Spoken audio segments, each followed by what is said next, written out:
ঈদের ব্লগ সবারই কম বেশি আপলোড হয়ে গেছে, শুধু আমি হয়তো বা এখনো আপলোড করতে পারি নাই। আর ঈদ আসলে তো সবার বাসাতে অনেক অনেক ঝামেলা থাকে, ব্যস্ত থাকা হয়। তো সেই ব্যস্ততা কাটিয়ে আমি চেষ্টা করছি ঈদের আগের দিন অর্থাৎ চাঁদ রাত এবং ঈদের দিন যা যা করেছি সবকিছু এই ভিডিওতে দেখানোর। আমার ইচ্ছা ছিল ঈদ নিয়ে একটা ব্লগ করা, তো ফাইনালি সেটা আমি কমপ্লিট করলাম।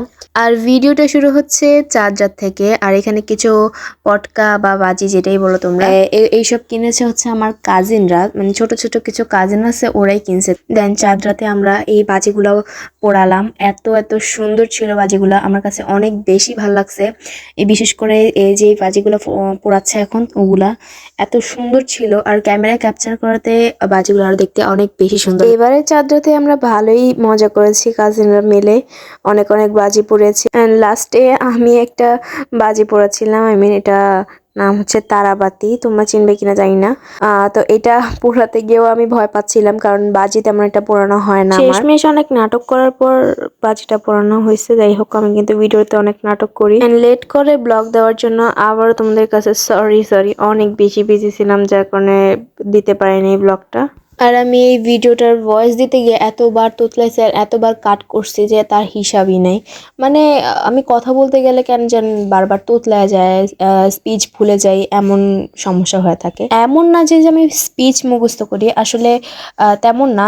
ভিডিওতে কথা বলার জন্য একটা গোছানো একটা ভাব থাকে না, ওইরকম কিছু করতে পারি না, কেমন সব এলোমেলো হয়ে যায়। আর আমি কথা বলতে বলতে এখানে আমার কাজিনরা সব বাজিগুলা পোড়াচ্ছে আর কি। আর এই বাজিগুলো আকাশের মধ্যে ছুঁড়ে মারলে এত সুন্দর লাগে। যাই হোক, দেন আমি আমার ফ্রেন্ডের হাতে মেহেদি দিয়ে দিছি, ও আমার ফোন নিয়ে স্ন্যাপ নিছে আর কি। আর সবাইকে মেহেদি দেওয়ার পর আমার হাতে এত ব্যথা ছিল যে আমি নিজের হাতে মেহেদি দিতে পারছিলাম না, তাই আমি পাশের বাসার এক আপুর কাছে মেহেদি দিতে গেছিলাম। আর ও আমাকে খুব সুন্দর করে, আপুটা আমাকে মেহেদি দিয়ে দিচ্ছে। দেন বাসায় এসে এই সেমাইটা আমাকে বানাতে হয়েছে। এটার নাম হচ্ছে নবাবী সেমাই। এটা কম বেশি আপনারা সবাই খেয়ে থাকবেন। আর যদি নর্মাল কথায় বলি তাহলে হচ্ছে ক্রিম সেমাইটা। এটা এত বেশি জোস হয়, প্রত্যেক ঈদে আমার এটা ঈদের খাবারের মেনুতে থাকবেই।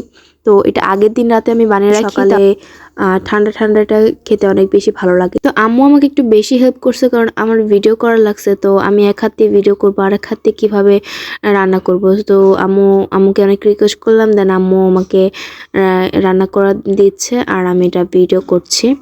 আর এখানে আম্মু দুধের মধ্যে ক্রিম টিম দিয়ে, তারপর যা যা লাগে সব কিছু দিয়ে আর কি এটাকে ঘন করছে। আর আমি এখানে একটা সার্ভিং ডিশের মধ্যে সেমাইয়ের একটা লেয়ার দিয়ে দিয়েছি।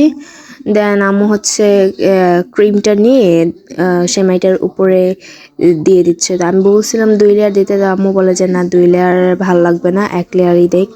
দেন ক্রিমটা দিয়ে আবারও উপরে সেমাইটা দিচ্ছে, দিয়ে এটাকে ফ্রিজে রেখে দিছে। আর এটা হচ্ছে গরুর মাংস, আগের রাতে রান্না করে রাখছিল। গরুর মাংসটা জাস্ট এত মজা হয়েছিল, আমার আম্মুর হাতে গরুর মাংসটা অনেক বেশি মজা হয়। আর এগুলো মাংসগুলো খুব মজার ছিল খেতে।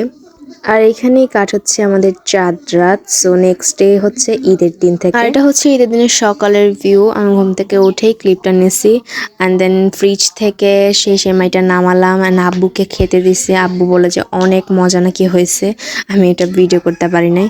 দেন আবার আব্বুকে বিদায় দিয়ে আমি বাইরে আসলাম, অ্যান্ড চারপাশের মানে একটা খুশি খুশি ভাব এমন লাগছে। আসলে আমার কাছে ভাল লাগে ঈদের দিনের সকালটা, খুব ঠান্ডা পরিবেশ থাকে। অ্যান্ড এই যে হচ্ছে আমার মেহেদিটা কালারও ভালোই হয়েছে।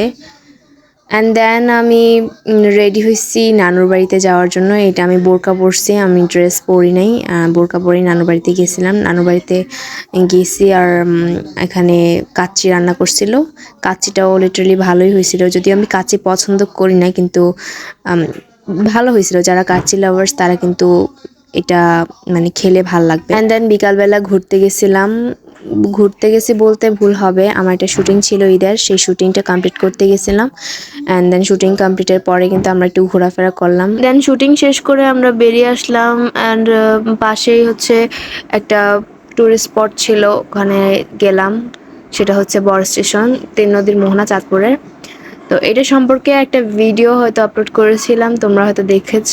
তো এটা সম্পর্কে নতুন করে কিছু বলতে চাচ্ছি না। আর এটা হচ্ছে রক্তধারা, এটা এখানে একটা ঐতিহ্য বলতে পারো। তো তারপর অনেক ঘোরাফেরা করলাম অ্যান্ড এখানে যে ঘোড়াটা ছিল এই ঘোড়াটা চুপ করে বসেছিল। এই ঘোড়ার ভিডিও ক্লিপ নিতে নিতে পাশে একটা ঘোড়া যাচ্ছিল, আমি একটা খেয়ালই করি নাই, আমাকে একটু জন্য ধাক্কা দেওয়া ধরছিল। আর গাইজ এখান থেকে দেখো ভিউটা কত সুন্দর লাগতেছে নদীর, প্লাস এখান থেকে বাতাস আসতেছিল, এখানে দাঁড়ালে অনেক শান্তি শান্তি লাগে। আর এটাই হচ্ছে আমাদের চাঁদপুরের আকর্ষণ। আর আমরা এখানে বসে অনেক কিছু খাইলাম দাইলাম, বাট ওগুলা ভিডিও করি নাই। আর তারপর একটু ঘোরাফেরা করে বাতাস টাতাস খেয়ে দেন আমরা আবার ব্যাক করছি, এখান থেকে বেরিয়ে যাব, আর বেশিক্ষণ থাকবো না। অ্যান্ড গাইজ এখান থেকে বেরিয়ে আম্মু বলে নাকি শপিংয়ে যাবে, আবারও শপিং। তো এইটা একটু হাস্যকর ব্যাপার না, ঈদের পরে আবারও ঈদের দিনে শপিংয়ে যাবে। তো আমিও গেছিলাম আম্মুর সাথে, আম্মু কি কেনাকাটা করছে আমি এখানে খালি ভিডিও নিতেছিলাম, আমার কিছু কেনার ছিল না। তো এইটাই ছিল আমার চাঁদ রাত আর ঈদের দিনের ব্লগ। কেমন লাগলো তোমরা কিন্তু অবশ্যই কমেন্ট করে জানাবে। অ্যান্ড অনেক দেরি হয়েছে ব্লগটা দিতে, তার জন্য আবারও সরি। অ্যান্ড সবাই বেশি বেশি শেয়ার করবে আমার ব্লগটা দেখার জন্য। অ্যান্ড তোমরা কিন্তু সাবস্ক্রাইব করবে, তোমরা সাবস্ক্রাইব কেন করো না হ্যাঁ?